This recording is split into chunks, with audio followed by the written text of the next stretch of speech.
Christmas, and I have some questions for you. Are you lonely, weird, misunderstood? Do you have many fond and yet slightly confusing memories of childhood characters from Disney films? Do you have to subconsciously cross your legs and hide your crotch when you look at Tony the Tiger on your box of Frosties in the morning? If the answer to any and all of those questions is yes, then you might just be a furry. And I think it's about time you dove headfirst into this fandom and made it a huge integral part of your life.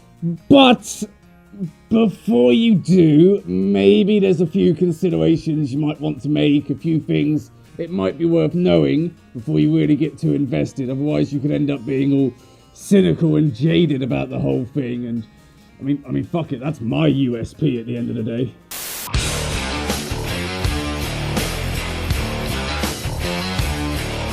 First off, let's get one thing straight, and point of fact, it might be the only straight thing about the fandom. Ha ha fucking gay joke. First of all, the fandom isn't something that you join. There's no membership card or fucking license or something, and there sure as shit isn't a single person with the authority to say whether you are in it or out of it. The fandom is just a collection of people, and by turning up, you are just another one of those people. Okay, you don't need to apply, you don't need to announce that you're now a fucking furry or no. Oh look, I'm here now guys, I am one of the members, I am number 576,442. You don't need to say that kind of bullshit because it doesn't matter that fucking much. Just turn up, socialise with the people you want to, find some like-minded individuals, you know, get your rocks off because that's what most people fucking do. And you're good. Please, for the love of God, don't treat us as some sort of organisation, or even worse, a family, because that will just lead to bitter disappointment, and fucking hell, there's already enough of that in this fandom.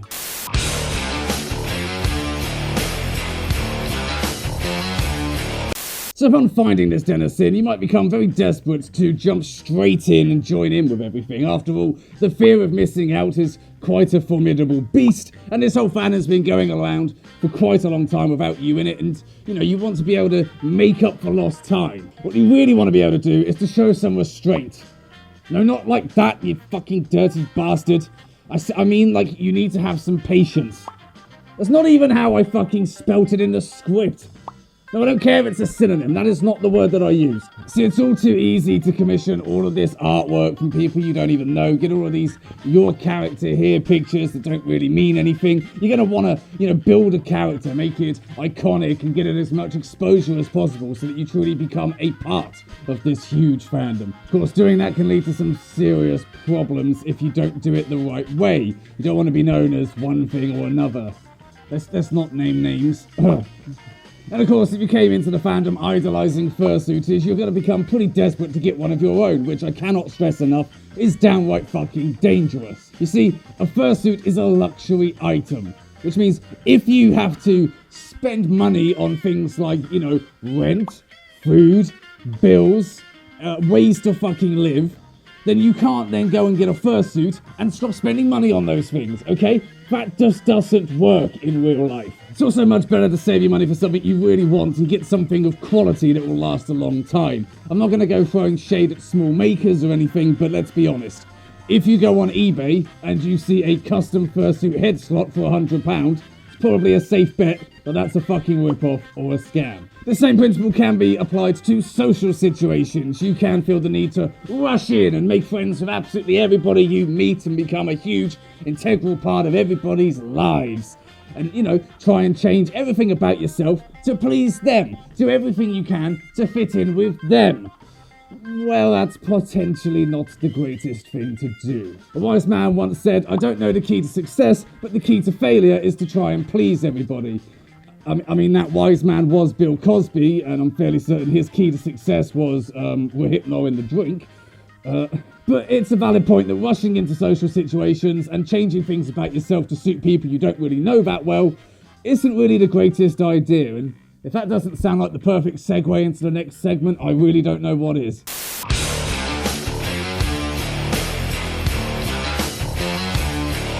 Oftentimes, people come into this fandom with a hole inside them that needs filling. And actually, no, yes, to be fair, this time around, it mostly is like that, but there are other meanings as well as the lewd. We're all a bit broken, we're all a bit fractured, and the problem with coming into the fandom with a view to finding fulfillment is that basically just straps on a big pair of rose-coloured glasses onto your head that you will not be able to take off. You'll become blinded to the truth, and you'll even enter into dangerous and toxic situations because you think that you want that. I mean, let's borrow a phrase from BoJack Horseman, shall we?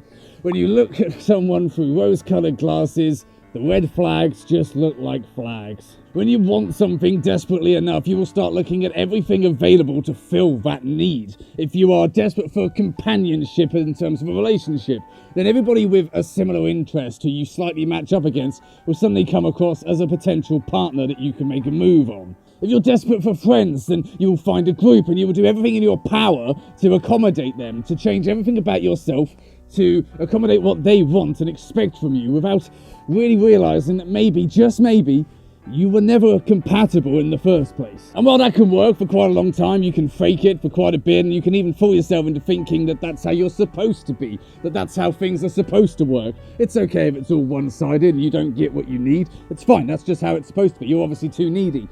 But you can't do that forever, and eventually the truth comes out, and if you leave it to go on for too long, people just get hurt, and that's the kind of shit you want to avoid as best you can. What you really want to do is maintain control, maintain a level head, see things for exactly how they are, approach things logically and rationally. The warning signs are always going to be there. You just need to make sure your eyes are open enough that you can actually fucking see them, because trust me, it's better to catch them earlier than later, okay? Same sort of thing can be applied to, content creation. If you've come up through, YouTube and Instagram, you're going to see a lot of people that you like, that you want to emulate, the content you want to create, and you'll think, oh, fuck it, I'm here now, I really want to do that. Maybe I can change and I can do that as well. I can become one of them, and then I'll really matter in this fandom, right? Wrong. Fucking wrong.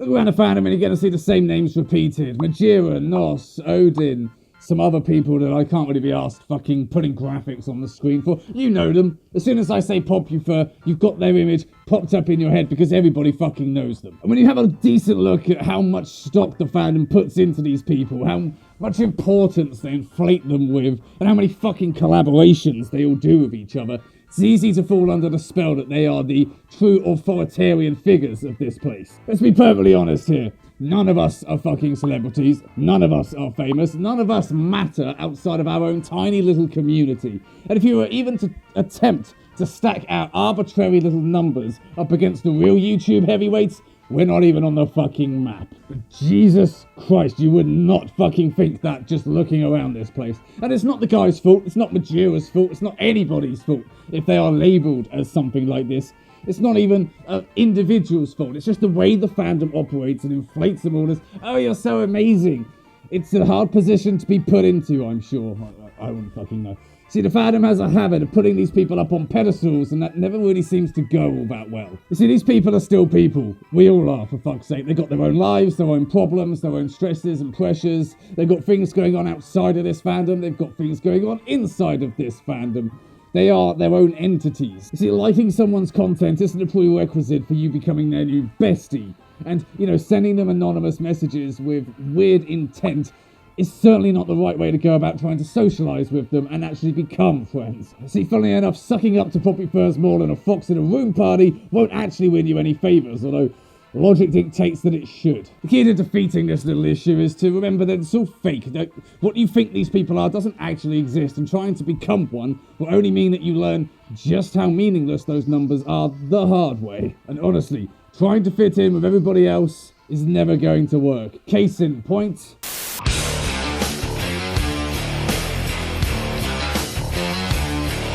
The fear of missing out and the need to belong. Two things that will lead you down a very fucking dangerous road if you let them. You're going to come into this fandom, you're going to see a lot of people, you're going to see their friendship groups, you're going to see all the art they have, their suits, maybe even their YouTube channels. You're going to see all of the good times they've had with their own little group of friends, and you're going to desperately want to join in with that. You're going to want to be a part of that. That just is not going to happen. This isn't a sprint, it's a marathon, and there aren't any winners or losers anyway. Why spend all your time playing catch up to other people when you can run the race at your own pace with people who fit you better anyways? There are two conflicting facts when it comes to people. People always stay the same. People also change. How someone is how they're always going to be, and if you think that their very core personality is going to change and, adapt to you, you're fucking wrong. If you can't fit in with that person, you're never going to. But that's not to say that the way they are and the way that they act is going to stay the same forever. Their motivations, their core fucking ideology will, but at the end of the day, the way that they express that isn't going to be universal throughout their entire life, and you might be able to tolerate that for a while. They might be able to tolerate you for a while.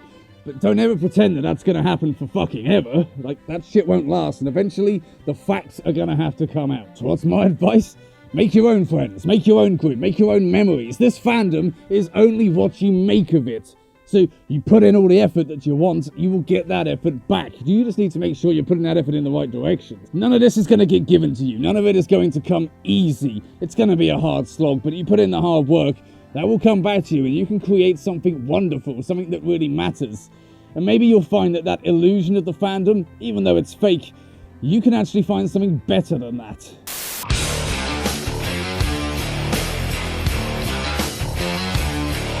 At the end of the day, these mistakes are so damn easy to make that whether you want to or not, you're going to make them, and probably without even knowing you're doing it. The key is to control the splash damage and, try and maintain yourself throughout the whole thing. Learn what you can from these mistakes, because that's the whole point of going through them in the first place. This isn't some magical family that we all just joined and, became so happy about. This fandom is a bucket of crabs. As soon as one person rises above and tries to climb out, everybody else drags them back down because it reminds them just how shitty their own lives are. This is a den of bitchy, backstabbing, gossiping little assholes who really can't contend with things. And the sooner you realise that, the better off you'll be and be able to avoid those people and find the few in this place that really do matter. And I know that might sound very harsh, but you're probably going to be coming into this fandom with rose-tinted glasses thinking it's all amazing. You kind of need to see the other side of things. It's much better to think that everybody's a dick and then be pleasantly surprised than to think that everybody's amazing and be disappointed as fuck. You have to look for the best. You have to be the best that you can. You have to give all of your energy and effort to those that really matter and find those in this fandom that you will click with, that you will make a connection with.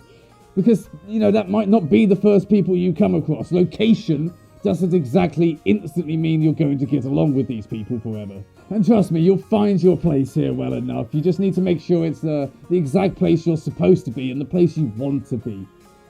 And there you go, that's the video done. How's that for some good, honest fucking advice? I'm doing well, I am good.